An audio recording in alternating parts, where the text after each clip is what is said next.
So, in the first class we did the first basic examples of dynamical systems. It was just a little introduction. We will continue today also with some introduction. I'm introducing some basic concepts and examples. The first observation I want to make, going back to what we did yesterday, is if you remember, we started with a set and a map on a set. And then we looked at the iterates. Remember, I talked about the fact that you can define Fn is equal to the composition of Fn times. So the way I wrote it yesterday is I concentrated on some initial condition, right? So you take some x0, say, and you look at the orbit of that initial condition. But you can also think that each of these Fn is itself a map from x to x. Right? So really what we have is a family of maps.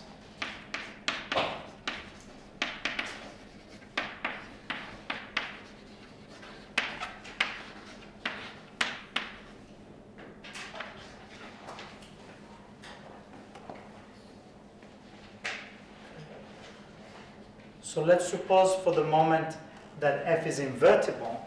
So what are these n's? So in principle, this n goes from 1. When you just apply f, it's 1. When n is 2, you have the composition of 2 maps. When n is n, you have the composition of n maps. So in principle, it's just from 1 to infinity, right? And these are the family of maps that are all the iterates of the map. Okay. Now, if n is invertible, then we also have negative values are well defined, right? And then if we define for n equals 0, we define the identity map. So for n equals 0,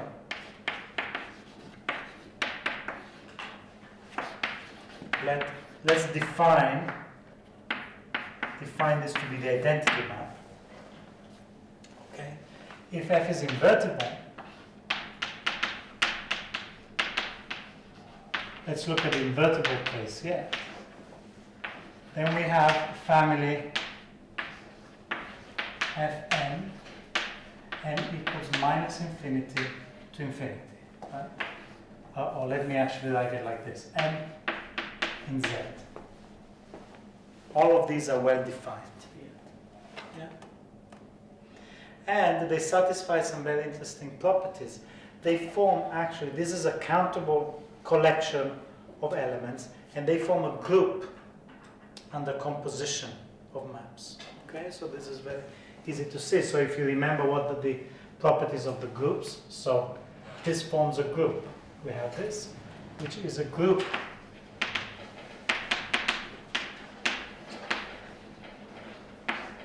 under composition.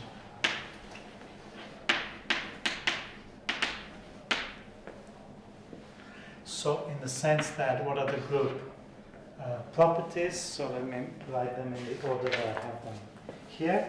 So we have the closure, right, that if Fn composed with Fn is equal to f of n plus n, right? So it belongs to an element of the group. We have the identity. So this is closure.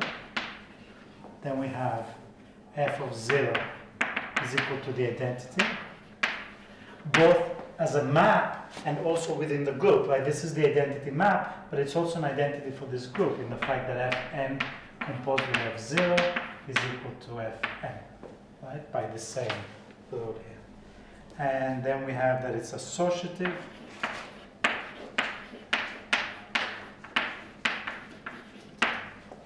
In the sense that L composed with Fn composed with Fn is equal to Fl composed with Fn composed with Fn, right? Because all of them are just equal to f to the sum of these. Okay, so this is very easy to verify because you just iterate.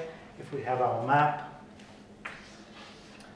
and you take a point here and you apply n times, and then you start from that initial condition and you apply n times, right? Because of course this means here fn composed with fm in x is just fn in fm of x, right? And so clearly this is just f plus n of x. So it's easy to check this on all the other properties. So this turns out to be a very kind of fancy way, or let me just say that if f is not invertible, then you have, and then the fourth is the inverse, right? So inverse is that for all fn, okay, there is this f minus n such that fn composed with f minus n is equal to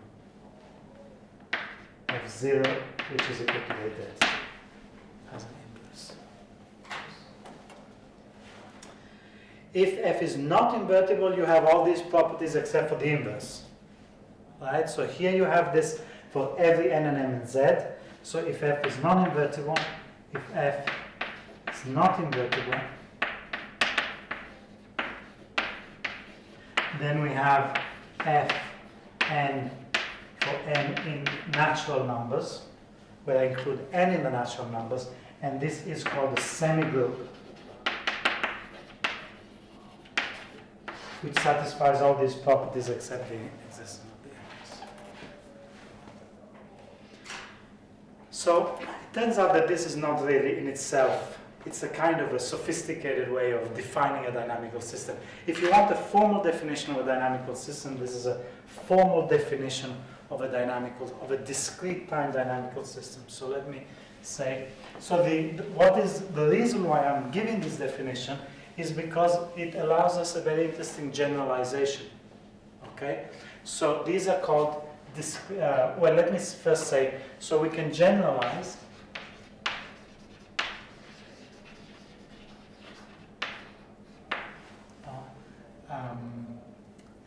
this to groups parameterized by other sets, like for example the real numbers. Okay, so we could define a what we call a continuous time dynamical system. Let me write this as a definition. A continuous time dynamic system, an invertible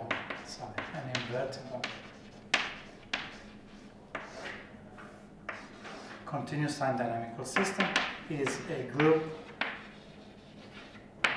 of transformations Fn, or let me call Ft parameterized by T, where T is in R. So this is still a group of transformations, but this time we have an uncountable family of transformations, and they are parameterized by a parameter T, which is in R, instead of here having the discrete parameter N in Z. How this differs from just a group? Sorry? How does this differ from a, I think this is just saying that we have a representation of some group? All I'm saying is that we can extend, we can kind of have a uniform notation for what I'm going to call discrete time dynamical systems and continuous time dynamical systems. Okay? And because they are often done very separately, but actually once you use this formalism, they're really just examples of so-called group actions on manifolds. Okay? So in fact, these are two special examples. You can do even more general. You can put complex numbers here, you can put other groups, and you can have what's called group actions on manifold. This is a very big field of mathematics, group actions on manifolds. And discrete time dynamical systems and continuous time dynamical systems are, in some sense, the first examples of such group actions. Okay? So you think of this as a group action of Z on the manifold. What this means is that you have a group of transformations of Z that are kind of parameterized by Z. What is that? Yes. What is a manifold? Oh, sorry, a manifold is the space. Have you done the differential geometry course yet? No. Okay, I just think of the unit interval or the real line or Euclidean space. Manifolds is like the sphere or the torus. Have you done that at all? We saw Not- spheres and torus. Yes, spheres and torus. Okay, I'm not going to go beyond that. A manifold is a generalization of that, is a way you will do a little bit in the differential geometry course. Sorry, whenever I say manifold, just think of the real line or the unit interval or the sphere or the torus or Euclidean space.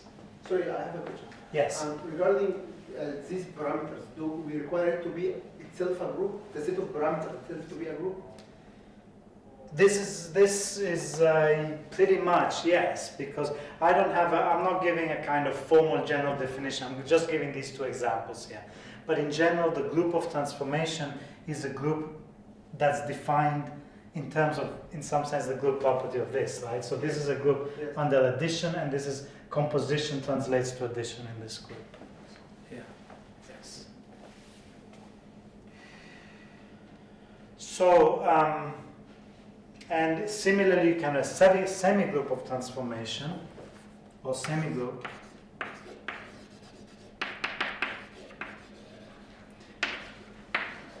in which you have ft, where t is in R plus. Again, it's only defined for future time. Okay? And in this case, you can define, I'm not going to do it formally now because we're not going to, I'm just going to give some examples of these continuous time dynamical systems, but you can see that the general principle is going to be that now, if you take a point x0, then this group of transformations for each t, this is a map from x to x. Like the point is, for each t, this is a transformation from x to x. For each t, this is from x to x, right? And but when t is equal to 0, this is the identity. And so what's happening here is that when t is very small, this is very close to the identity, and the orbit of x0 is going to be like a continuous curve, basically like this, corresponding to t. Right? So it's a little bit like thinking that you take the real line. Here, for each point in z, once you take an initial condition, fn of x, you get the orbit of x, which is a set of points for each z, for each n in z corresponds the iterate of x, which is a point in your space. And here also, for each t in R, corresponds a point in your space. So let's look at some examples, because this is very abstract. It's very simple examples.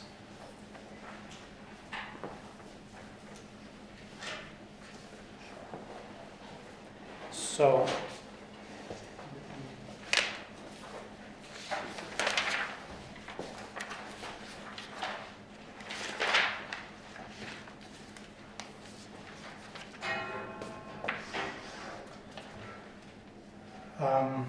for example, like x equals also the real line, okay?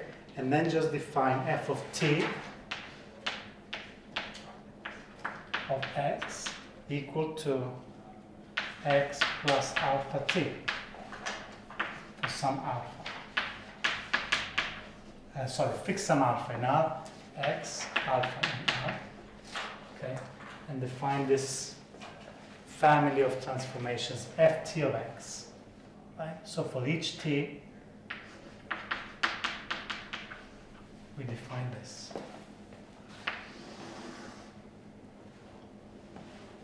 So we'll start with some x0. Okay, let's think of this as initial condition, arbitrary initial condition, x0.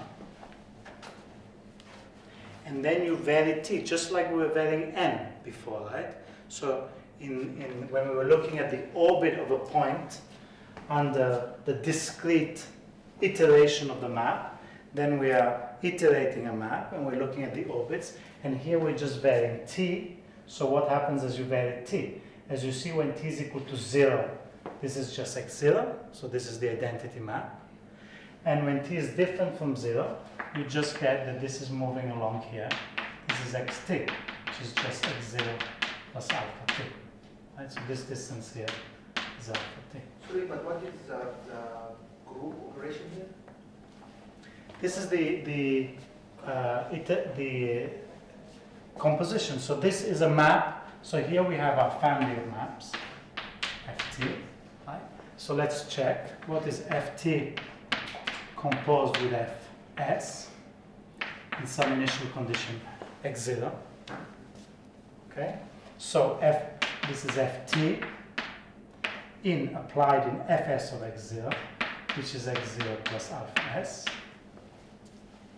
Right? So it means that you first apply fs, so this gives xs, which is x0 plus alpha s. Okay? And okay, sorry, let me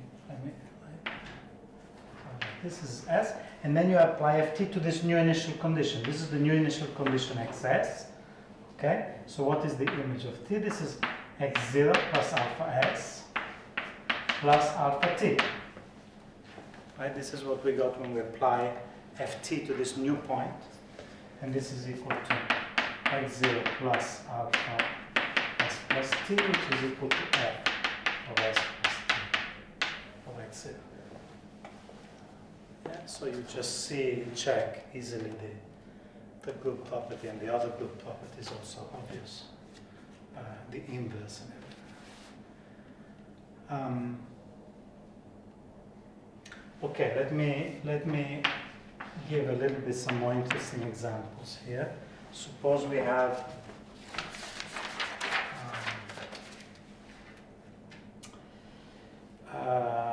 okay, let's look. Let's take something. I did not give you anything higher dimensional. But actually, sorry.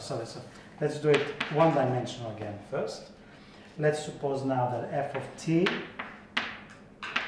is equal to, so again, let me fix an alpha in R. So these are going to define, and then I define f of t of x0 is equal to x0 times e to the alpha t. Let me suppose alpha is positive for the moment.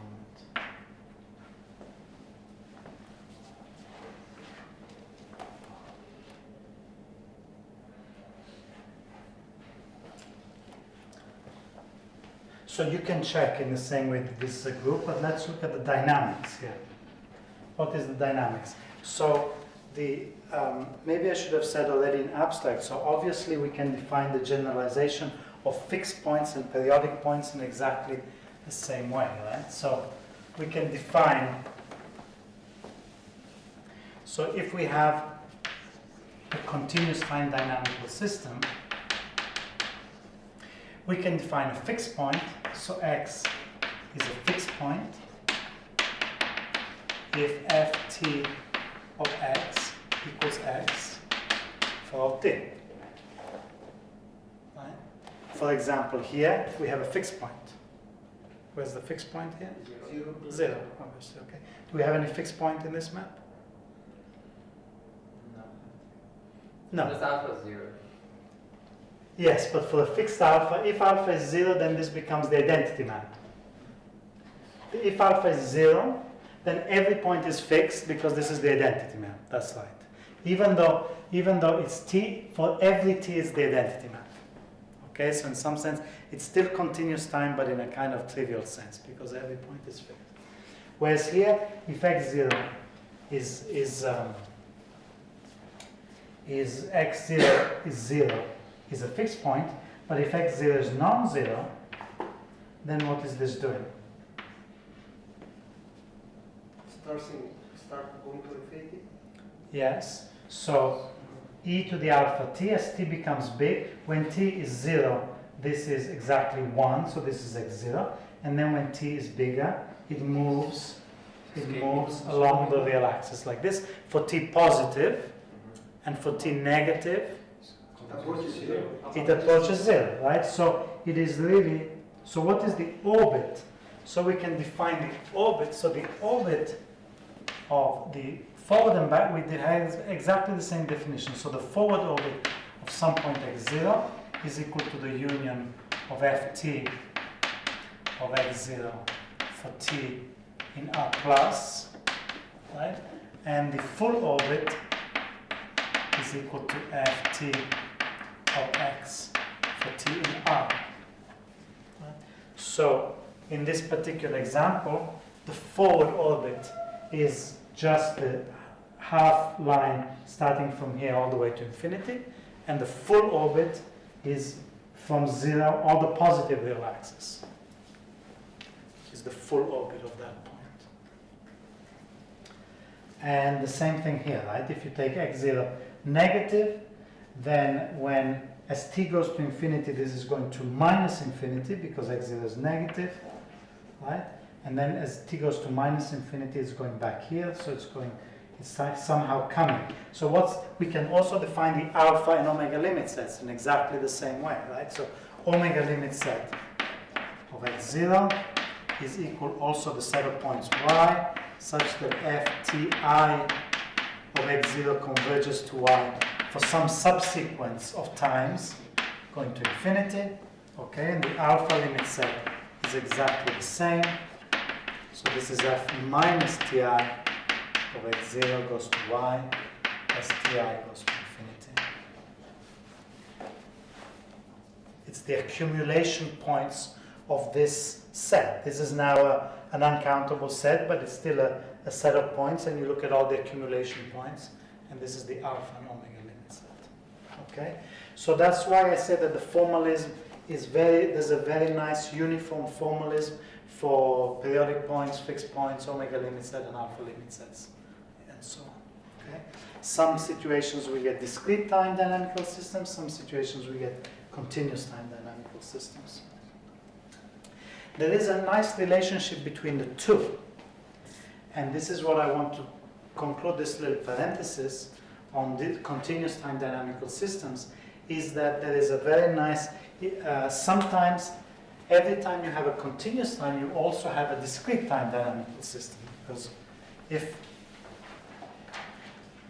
this is a continuous time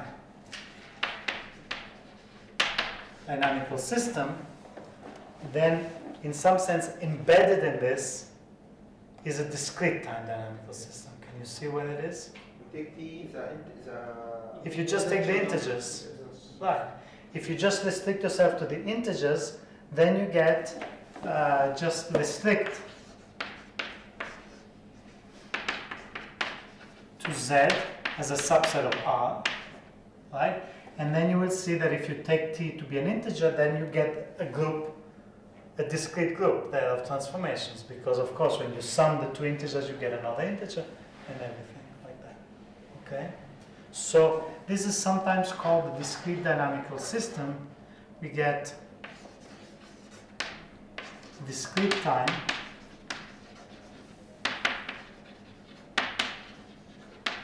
dynamical system called time one map. Because in other words, another way you can see it is just take t equals 1, i.e. take t equals 1, okay? And then you get a map. So you get f1 is a map from x to x, and then you just iterate this one to define your discrete time dynamical system. Okay? So every time you have a continuous time dynamical system, it has a discrete time dynamical systems embedded into it. What is the discrete dynamical system, for example, corresponding to this here? x0 e to the alpha n. Exactly, e to the alpha, yes. Yes, alpha n. So here we can define e.g., we can define f of x to be x0 e to the alpha. E to the alpha is just some number, right?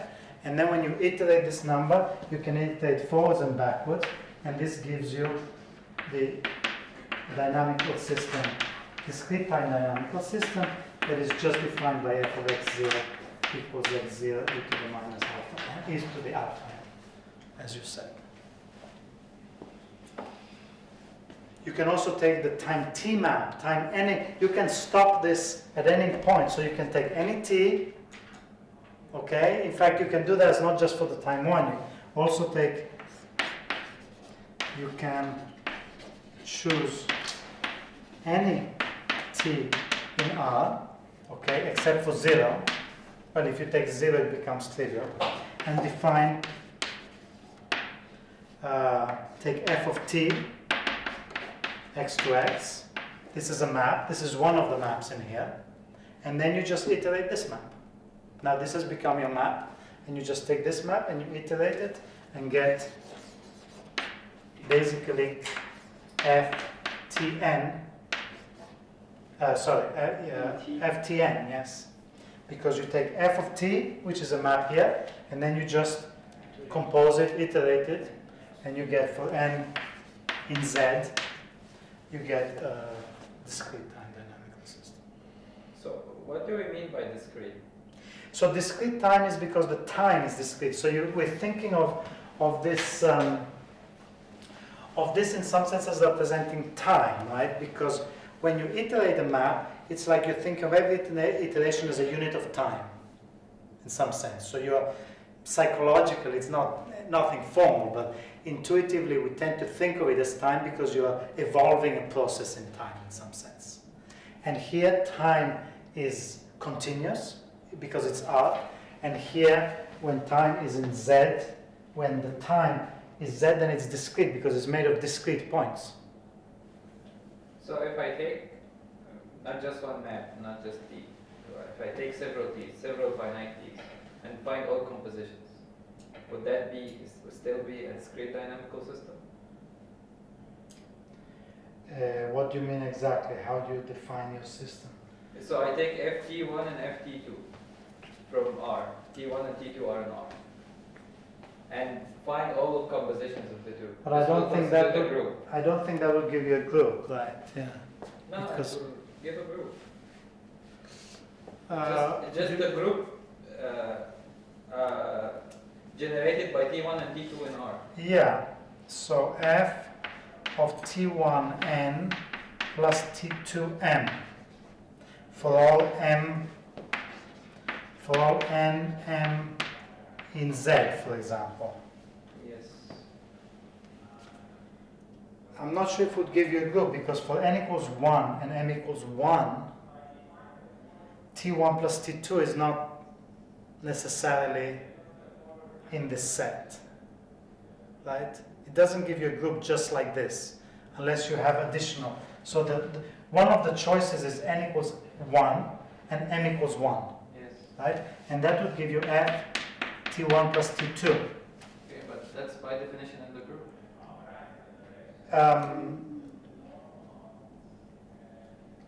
Right. So Yes, you're right. Sorry. Yes. Yes. So you include all these options in your collection of maps. I have a feeling there's something wrong at the that we moment. just take ft1 and f22 and we take the group generated by these two functions. I mean, we don't make the linear combination in. it would be the same. I don't think so. So anyway, would I call this discrete or not? Yes, of course.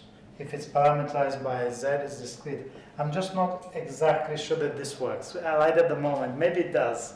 But yes, you would call it discrete because the time is discrete. Maybe it doesn't work because it's not order or something.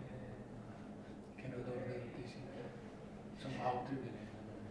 This possibly is the more generalized group action. So this is a group that has two generators, right? It's a group, so it's like a two-dimensional group. So it's a little bit, yes, of course, that's right. Because you can iterate just one. In some sense, it goes in one direction, and you can iterate the other. And in some sense, it goes in the other direction. So it is a more complicated group action. So it's like saying N1 and N2. It's like saying that the group is Z2, right? So it's like saying that this is a point N1 and 2 in Z2, yes. Yeah, because your two integers that you're you can think of them as a single element of Z2, which is an integer lattice, two-dimensional integer lattice, and so it becomes a group action of Z2 on your space. Yes, thank you, that's an interesting observation. Yeah. This is what I meant when I said these are special cases of more general group actions, which is a very general field. Yeah. So calling it discrete refers to the fact that this is a discrete set of points, and calling it continuous is that it's a continuous set that you parameterize and define. So there is two more connections between discrete and continuous, which I want to say. One of them is this one about the embedding of the time one map. But before we finish this one, let me ask you whether every discrete dynamical system, so here I said that every continuous one has an embedded discrete one. If I give you discrete dynamical systems, can I always embed it into a continuous time dynamical system? So we can just define, we have F1, okay? And if t between 1 and 2, I define it if t to be F1 for every t between 1 and 2. No, that does not work. Because how can we say discrete? No, that does not work. Depends on that. So let's look at the one example that we did yesterday, right? Which was f of x equals lambda x, I think, right? Or did I use ax or You stay x. sorry? Is it mod 1? No, just the did I use a? Oh. Okay. Lambda. Lambda x, right? We remember that we had the fixed point at 0, and then we looked at the different cases when lambda is between 0 and 1, when lambda is bigger than 1, and so on. Right? So if we take lambda positive, let's take lambda as an example, lambda between 0 and 1, for example. Then what was the situation here? Then we had x0 goes to lambda x, lambda x0 goes to lambda squared x0, and so on, right?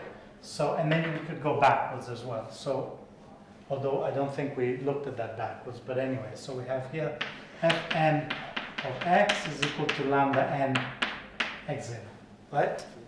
Okay. So can we embed that?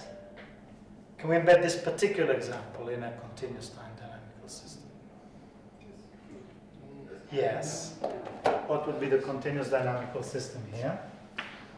Here it's kind of obvious, right? It's x0 is equal to lambda to the t. x0.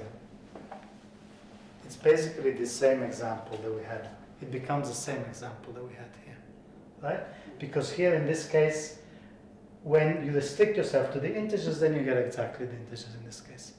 But what if lambda is negative? Why not? Sorry? Because lambda to the Ft is negative. 1/2, for example, is not defined. What if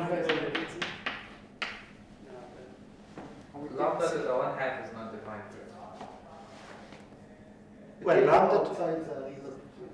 okay, so there's a very simple geometrical meaning. Okay, it's true, I'm giving you the kind of analytic, but I would like to emphasize the geometrical aspect, which is kind of makes it obvious. What did we say? What happens here when lambda is negative, remember?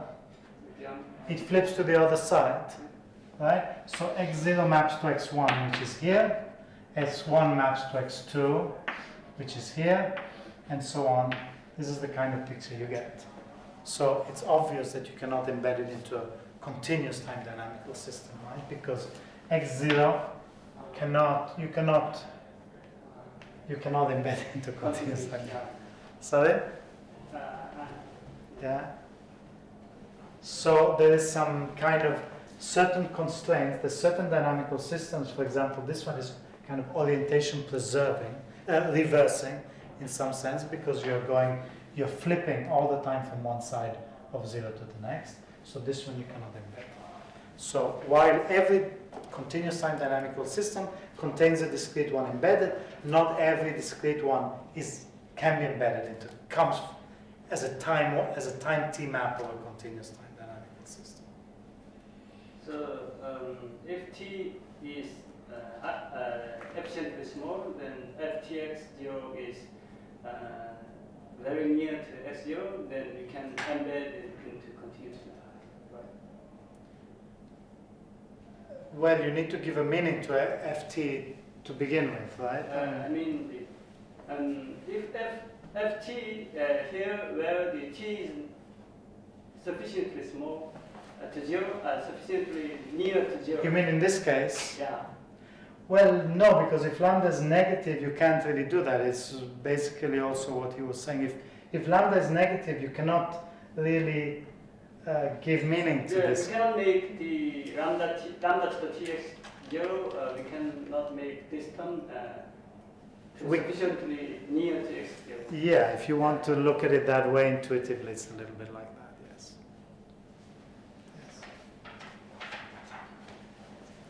So there's two more ways in which the discrete and continuous time can have a very important relation. And to do that, let me do the example of the circle. For example, let's take the map on the circle.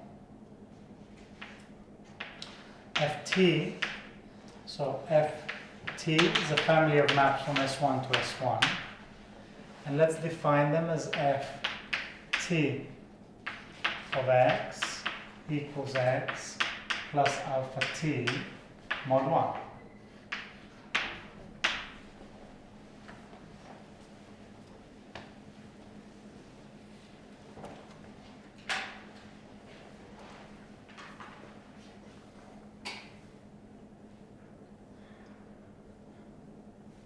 Well, I'm going to give two examples actually. So this example is just the same as before. So so what does this look on the circle? What does this look like on the circle? This is just going round and around the circle, right? It's some speed given by alpha. So you start with some point x0 and you just go around, but this time you go in continuous time.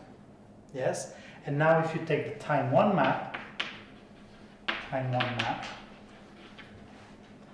then you take t equals 1 is f of x equals x plus alpha mod 1, and then you just get exactly the circle rotations that we had discussed last time. Okay. Now let's do something a little bit more sophisticated. And you said you've done the torus. Did you do that in the topology course? In the metric space in topology course? You know what a torus is?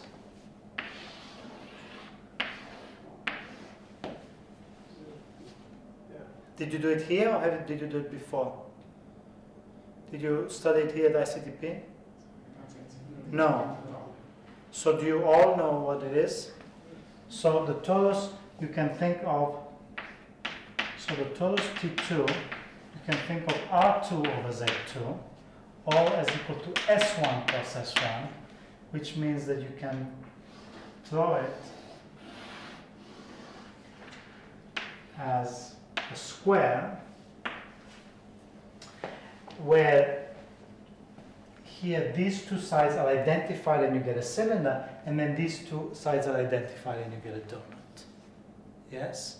So this is a generalization of the circle. The circle, also when I write the circle is R over Z, then I think of just a unit segment where these 2 points are identified.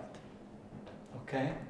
So now I can define, so every point here on the circle has a coordinate xy. And let me define a map f t on xy to be equal to x plus alpha t, y plus beta t.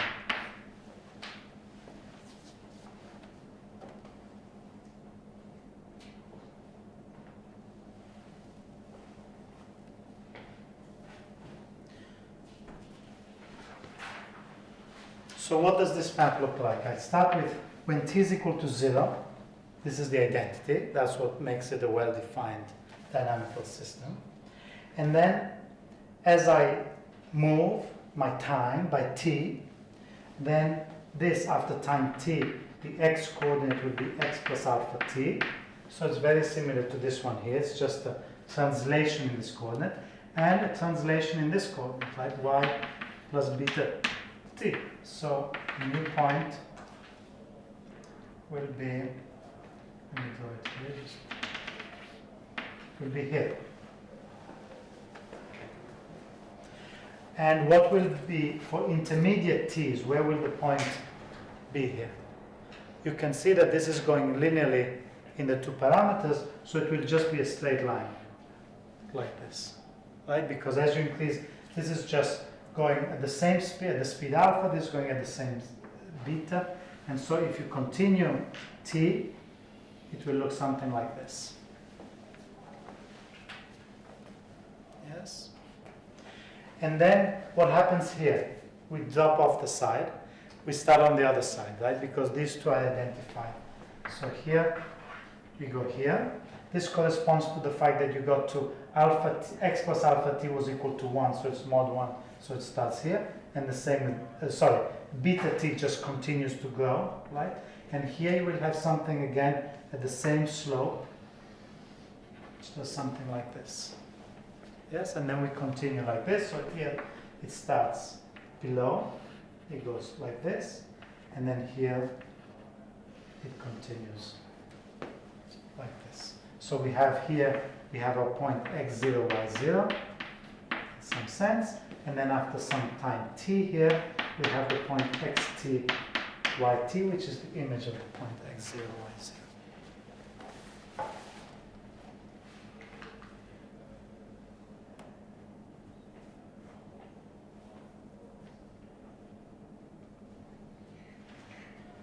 So what is going to happen here? So this is the orbit. Remember, just as in the discrete dynamicals case, we define, say, the forward orbit of xy is equal to this curve, which is the union, which is ft of x0, y0 for t in R plus. Okay, so we keep going.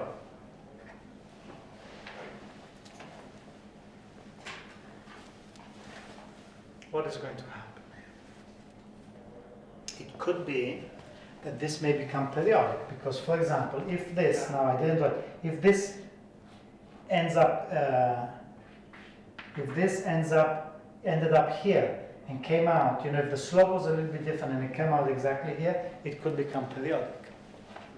Right? Or not. Various things can happen. So this was what Poincaré actually studied this system, and I believe this is how he, in the process of studying this kind of system, he thought, well, look, let's make an interesting observation. To study this system, notice that if you take this, that the orbit just keeps, eventually it keeps intersecting this, right? Because it's always moving to the right. So eventually it will hit this here, and then it will hit it here again, and then it will come here and come back and hit it here again, okay? So the orbit winds around, and it will hit this part infinitely many times. Even if it's periodic, you keep going, and you know, geometrically it's periodic, but if you look at this sequence, it just keeps going for all t. What does this correspond to in the torus geometrically? Do you see? Can you see? Crossing. Exactly, right? So it corresponds to some kind of curve like this. Unfortunately, I don't have any colors. Anyway, it corresponds to some kind of curve like this. So what we're doing here is we're saying that we start with our point x, 0, y, 0. And we're somehow winding around because every time, so it goes around here, and then every time it hits this, it means that it's gone all the way around. And then you can also look at the position of this one here, will instead be a circle in this direction, and every time it hits here, it means it goes past this. So it's winding around the torus in some ways. Okay? And so the question of what the picture looks here we draw it flat, but really you should think of these orbits as winding winding around the torus. So it looks a little bit more complicated. It looks simpler here because this is called just a translation on the torus. And then he defined, he said, well, it's interesting. What we could do is we can define a new map just from this. So this here is a copy of the circle. This is a copy of S1. Right? So we can define a new map. Let's call it P from S1 to S1. Okay? And this new map is defined as follows. You take one point of it. So this point is the same as this point, right? As this S1 is the same as this one because they're identified.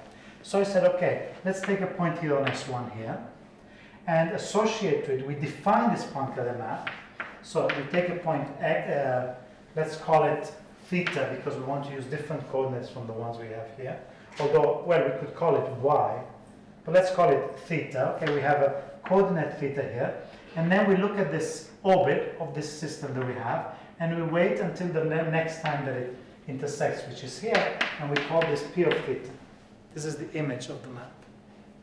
Okay, so this point here will map to here, this point here will map to here, this point here will map to here, this point here will map to here, this point will map to here, this point here will map to here.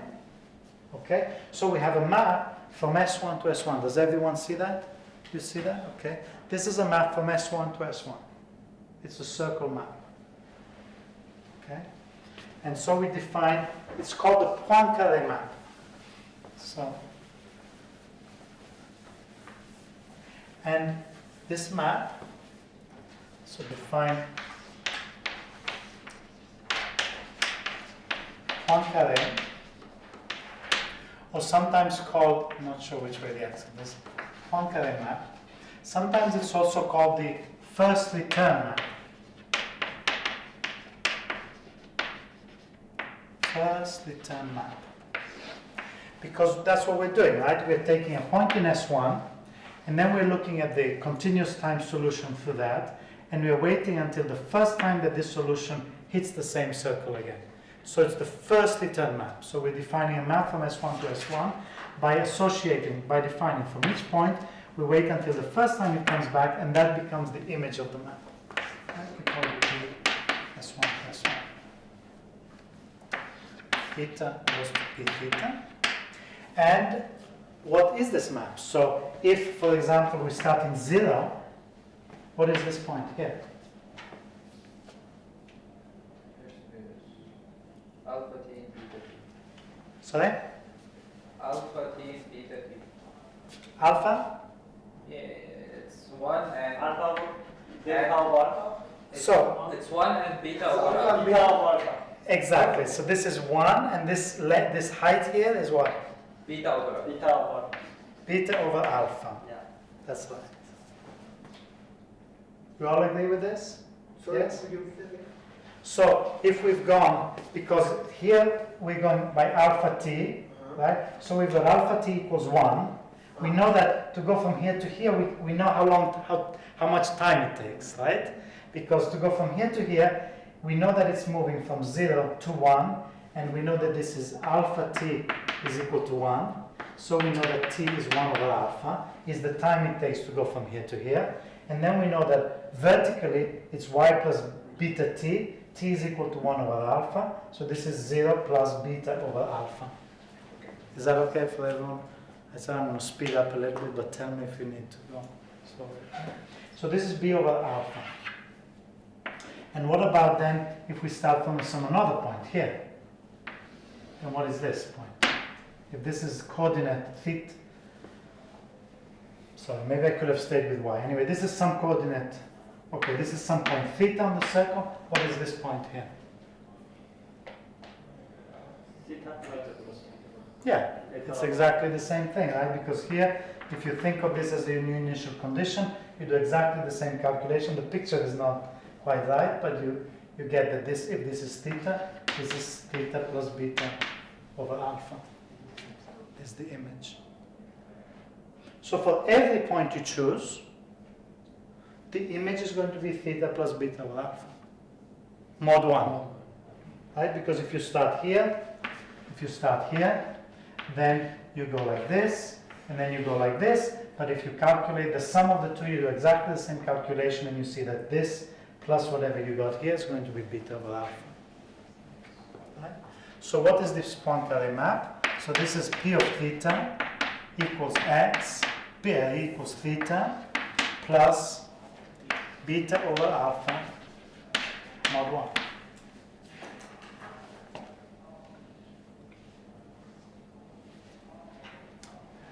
And we've already studied what these maps look like. This is just a circle rotation by angle beta over alpha. Right? So what is the property? So now we just look at this map. Now, in some sense, we forgot what's happening here for the moment, and we just say, okay, we have a map. When you look at this S1, this copy of S1 inside the torus, and you define this map that is the first return map of the flow, then what you get is a map theta plus beta over alpha. So if beta over alpha is rational, then what do we have? Periodic. Every point is periodic, right? And if the point is periodic for this, what do we know about the corresponding orbit for the continuous time system? It's finite radian of time. Yes, so it will also be periodic, right? Because what we're saying is that we're starting with some point here, and we apply the continuous time until we hit this point.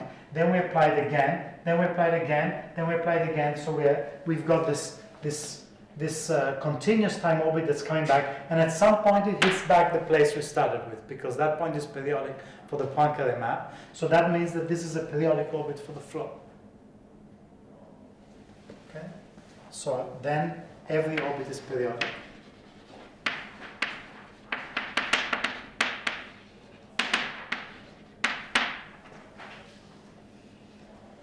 And otherwise not. If beta over alpha is not in Q, then every orbit is dense, right? Every orbit is dense. And if every orbit is dense for the Poincare map, then every orbit will be dense also for the flow, right? Because you have chosen a point here, right?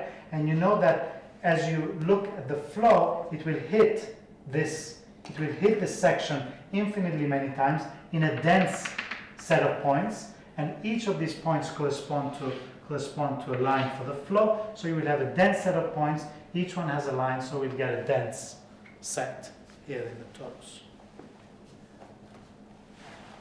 Okay? So this is really kind of remarkable, because it's not obvious when you look at the two-dimensional translation. It's not really obvious how to make this conclusion, even though in the end, in this particular case, it would be possible to do it also without the Poincare map. But this was his idea, to take a cross section of the flow. In other words, a section, a part of your space, such that for the continuous time dynamical systems things come back, and then you define the return map or the Poincare map, and then you study the Poincare map, and then you use whatever your conclusions are to deduce some properties of the original flow, which is exactly what we did here. In this case, you can really give a fairly complete description. In other cases, it's more complicated, but this has become a very important tool in the study of continuous time dynamical systems. Are in some sense more difficult to study than discrete times, and this is one of the fundamental tools that's used, for example, in the Lorentz equations. I don't know if you've heard about them, but one of the main tools, Lorentz is one of the first examples of a chaotic flow, and one of the principal ways to study is to study the Poincare section and the properties of this map to the Poincare section. But is this system chaotic system? Yes. Yes. So in the Lorentz equations, I don't think we. Not Lorentz. I mean this. Oh, is this chaotic? I don't know. You tell me. Is this? Yes. On Monday I did not talk about that. I only talked about it in the context of 10x mod 1, and I talked about that being chaotic because if you take two nearby conditions, they will start to diverge. Now, what about the circle rotation? Just one-dimensional circle rotation. Does it seem chaotic? No. So again, this is not a formal question because I did not give you a formal definition of chaotic, but intuitively it's not, because if you take 2 points, they will stay together forever. They will not, the distance between them will not increase. They will not start doing different things, because if you take 2 points on the circle, you're translating both of them by the same angle. They just keep translating and they do the same thing always. Yes? And the same here, actually. If you take two points here, there will be some times when they seem to move away in this picture, right? In this picture, they stay together. In this picture, it looks like they move away because this one hits this a little bit before that one, so there will be some moment when this one is still here, and this one looks like it's on the other side. But actually, with the identification, the 2 points are still nearby. So there's no, the geometry of the map does not tend to move the points away from each other, yes. And that makes a big difference in the dynamics, actually.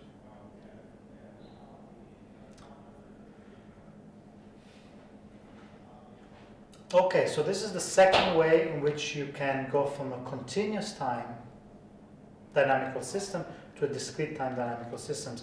Again, you cannot not always do that. This depends on the specific geometry of the system, the fact that you have a section.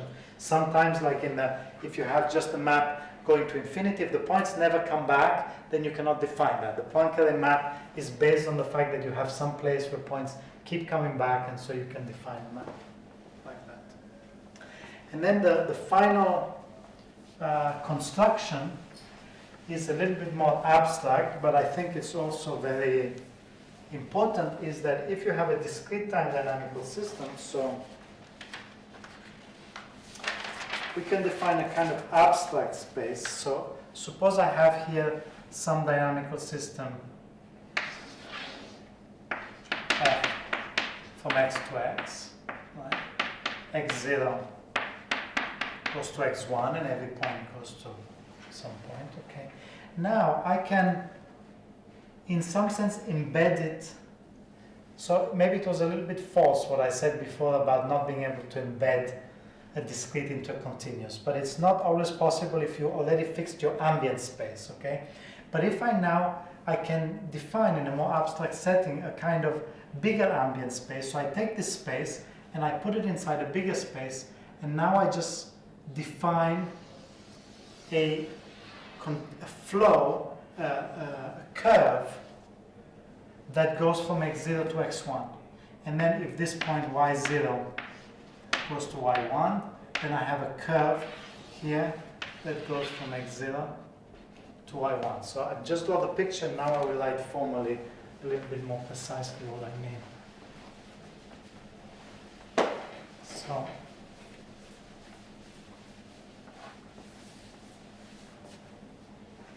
this is called the suspension flow.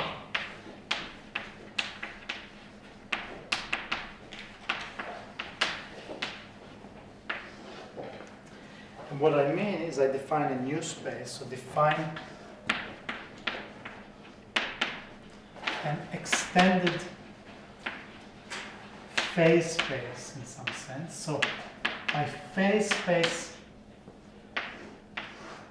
space is a generic term that is used to denote the space on which a dynamical system lives. And here we define this extended space like this: x hat is equal to s cross 0, 1 with an equivalence relation. And this equivalence relation is like this. So here I drew it kind of more geometrically, but a little bit more schematically. I can have the point x here, and then I define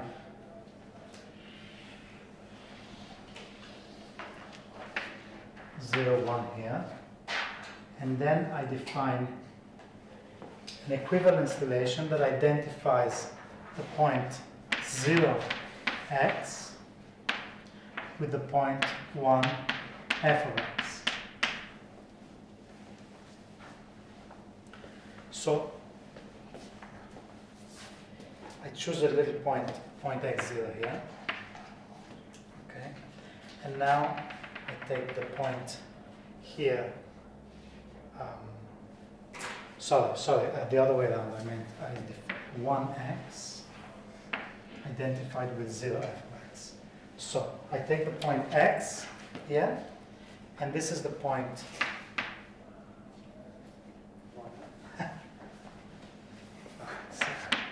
x1, I'm sorry, f of x 0. Okay, so I'm sorry. So this is the horizontal, this is the point x, this is the point here x1, okay, and this is the point here f of x.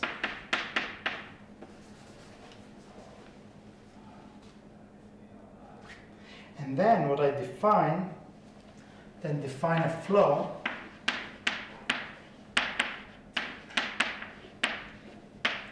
on x hat, okay, by translating vertically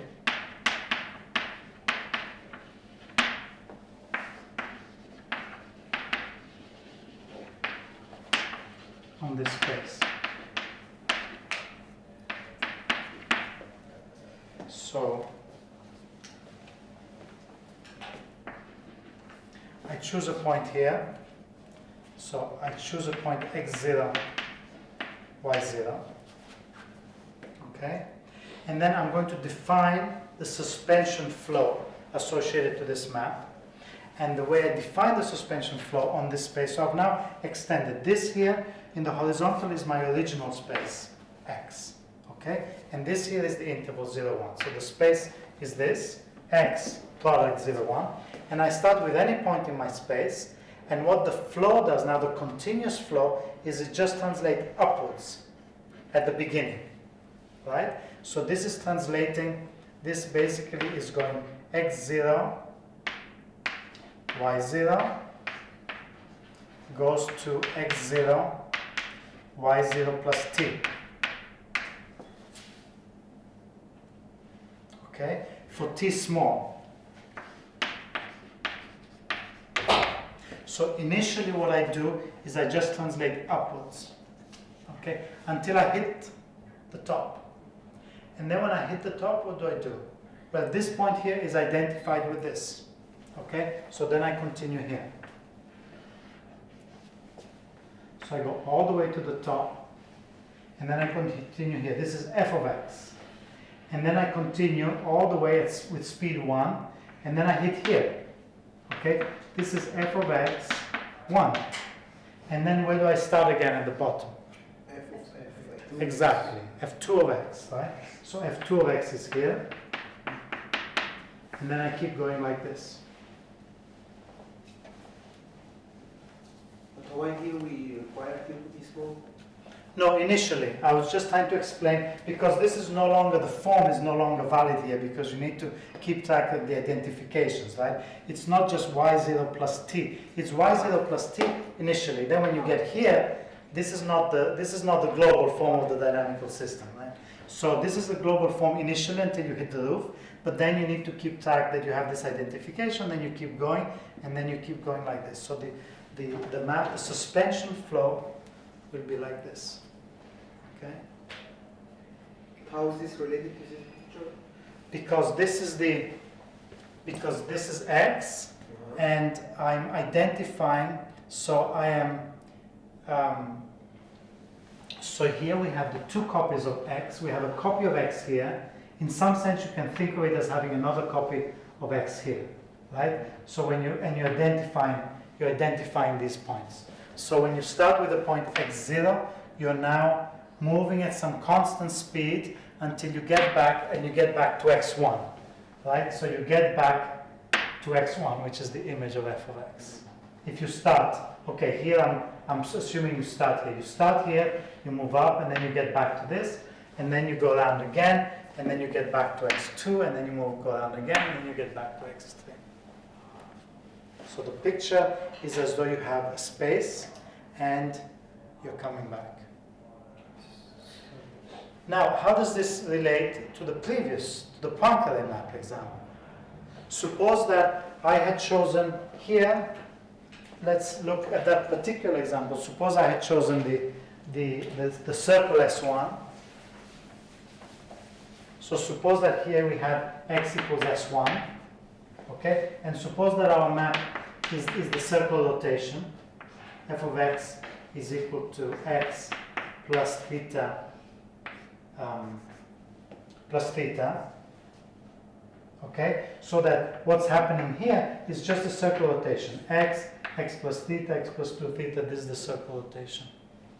Then what is this?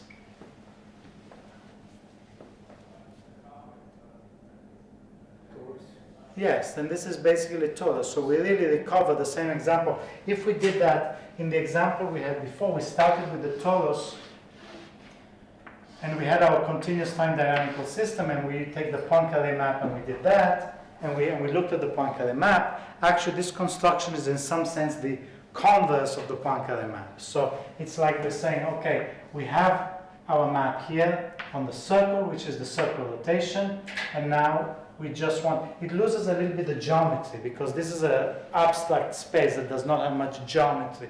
But in terms of the dynamics, it's exactly the same thing. We're starting with a point and we're going in a straight line until we reach the other side, and then we identify, when we come back, we identify with that point, which is f of x. But it's not exactly the same, right? There's no geometry. In this suspension flow, there's no geometry, so we don't see the fact that we're taking lines of certain slope. You know, you're not using this map to construct something that has any geometry that had it before. But dynamically, it has exactly the same properties.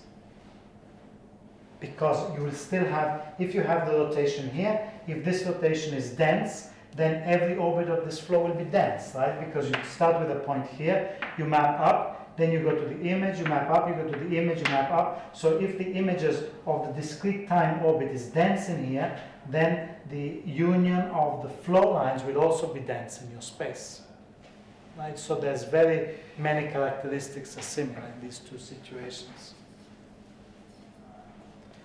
And just one more, I know this is getting a little bit, I did not even have any break, but just one more little generalization is that this doesn't have to be one. So you can have suspension flows with a bit more general return times. So you can define general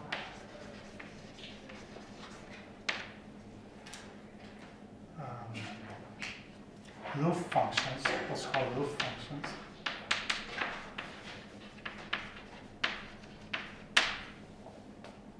Where now here we have exactly the same thing. So here we have our x, here we have our f, our map f, connects to x, and we construct the flow in a similar way where you start with the point x and you go up, but this time you might have different times that it takes before you identify. So you have,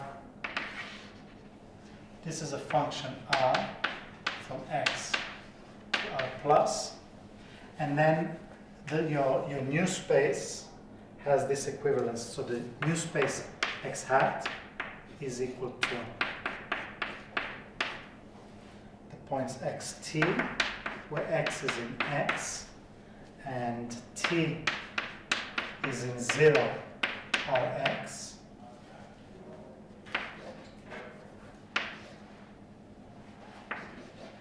Under an equivalence relation, and this equivalence relation is that this point here, so now these points on the top, instead of being of the form f of x1, they're of the form, or x1, they're of the form x r of x. This is the graph of the function r. Okay? And so now the equivalence relation is identifying this point with the new point f of x. So we take the point x, r of x, is identified with the point 0, with the point f of x, 0. So this moves up at constant speed up to time r of x, and then it goes from here, and then it goes up to this point. Any significance other than the case of... Sorry? Why is this Why we do this? What is the advantage of this? Yes, that's a very good question. It's just a natural, it's just there are certain situations where it's useful. And it also, when you take the Poincaré map, sometimes, so the Lorentz equation, I don't know how many of you have seen it, but the Lorentz equations give you a flow, and this flow has a Poincaré map. This is in 3 dimensions, right? And there is a flow here. I will not justify it too much, but I will just say that the Poincaré map in that case is a plane. You take a horizontal plane, and you look at the points that come back to this horizontal plane, right? And these points, they come back in this way, and there is a map from the plane to the plane, the Poincaré map from this plane to this plane, let me call it sigma. And in this Poincaré map, the different points come back after different lengths of time, right? So this point comes back after a certain amount of time, but this point comes back after a longer amount of time. In the example that I gave with the torus, everything was coming back after exactly the same amount of time, because everything was taking 1 over alpha to go from one side to the other side, right? But a more general setting is that in general you'll have a Poincaré map, but there's no reason why everything should come back within exactly the same time, okay? And therefore it's very natural to think that you construct a suspension flow is kind of the abstract model of this, right? If you start with the Poincaré map, if you start with a discrete time map, you construct the flow. There's no reason why you should construct a flow where everything comes back at the same time. So this is actually much more makes sense. Sorry, one question. Yes. When you talk about the Lorentz map, is the same Lorentz system which you are on these 2 Strange points? factor? Is like Yes. Is the same? Lorentz equations. Yes. So what I will finish off today, but it will be the beginning of what we will talk about tomorrow a little bit, but I will not talk about it much, is that one of the main ways in which we get continuous time dynamical systems is via ordinary differential equations. Okay? So in some sense, ordinary differential equations are the most natural setting in which we get continuous time dynamical systems, because for discrete time dynamical systems, as you notice, I just defined a map, f x to x, and I iterate this map, right? Whereas for continuous time dynamical systems, I have to define all the maps, all in one go, right? I define f of t is equal to x plus alpha t, or so on, because there's not a process of iteration. I just have to define the whole family straight away, okay? But it turns out that when you have a system of ordinary differential equations with certain properties, then the solutions of the system, they give rise exactly to a continuous time dynamical systems in which we have, that satisfies these properties. So I will talk about that tomorrow. Tomorrow. So I don't think I want to actually even start that today. This is just a comment. Let me see if I have any more. Are there any questions on what we've done so far? Any comments? Yes, it's very exciting. You like it? It's very exciting. Good. Well, we don't know. It's unpredictable what's going to come next. It's chaotic.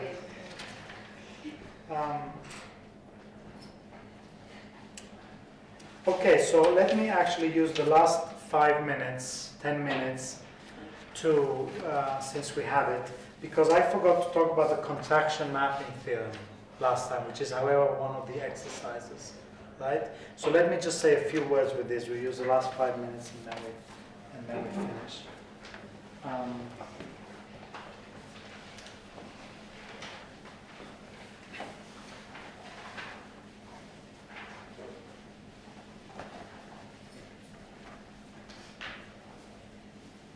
So one of the, what we will work towards, at the moment I've just been giving specific examples, but of course what we're working towards is some theory, right? This is what we're going to do. Some kind of classification. This is what I will talk about 2 lectures from now.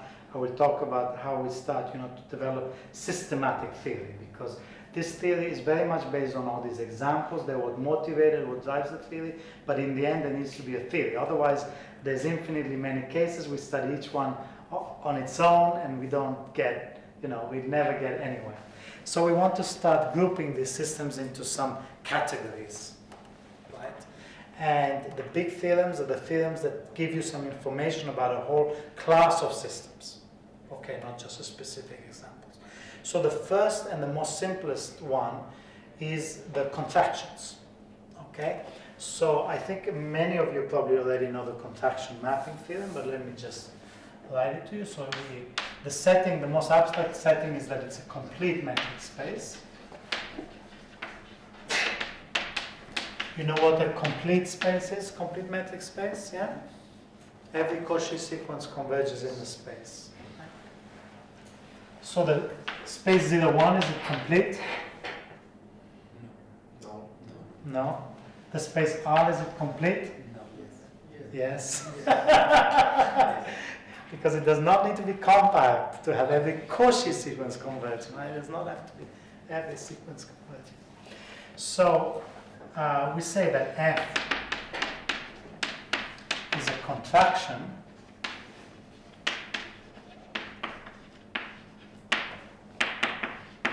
if there exists some lambda in 0, 1 such that the distance between f of x and fy is less than or equal to lambda times the distance between x and y for all x and y in our space.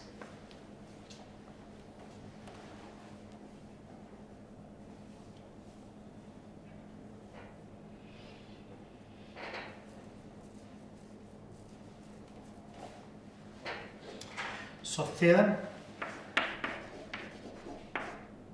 if f of x is a contraction, what does the contraction mapping theorem say? There is just one fixed point. One fixed point, yes. And in our case, I want to emphasize another. Okay, so then there exists unique p in x such that f of p equals p. Okay, and then in our case, because this is a course in dynamics, in fact, the most, in some sense, more significant than this is the fact that if you take any and the omega limit set of x is equal to p for all x in our space. So if you take any point and you iterate it, it converges to p. The orbit converges to p. We require f to be continuous, right? It follows from this that it's continuous, right? This is it has to be continuous because it says this. So this means that this point P is attracting. Remember the definition of an attracting fixed point? That there's a neighborhood of point that converges to that. Here sometimes we call it globally attracting because every single point converges to P, not just a neighborhood. Right? So this is, in fact, the way you prove this theorem is like that, actually. The way you prove it, and this is one of the exercises, make sure you do that exercise, is you use the contraction to see that every orbit is actually a Cauchy sequence. Okay? And therefore it must converge. And then you use the other exercise that we did to show that this must be a fixed point, that this limit, if you have a sequence that converges to a point, then this point must be a fixed point. Yes? And that's how you show that there exists a fixed point, actually. It's a dynamical proof, in some sense. So this is a very simple theorem, but it has lots of applications, and especially it is the first theorem. It is a representative of a theorem where you define a map by, in some sense, some geometrical metric properties, right? So the class of maps is the maps that have this property here. So all you're saying is that any 2 points converge, any 2 points get close, right? All you know, you don't know anything more specific about the maps. All you know is that if you take any 2 points, their images, you have no idea where they are, but they come closer to each other.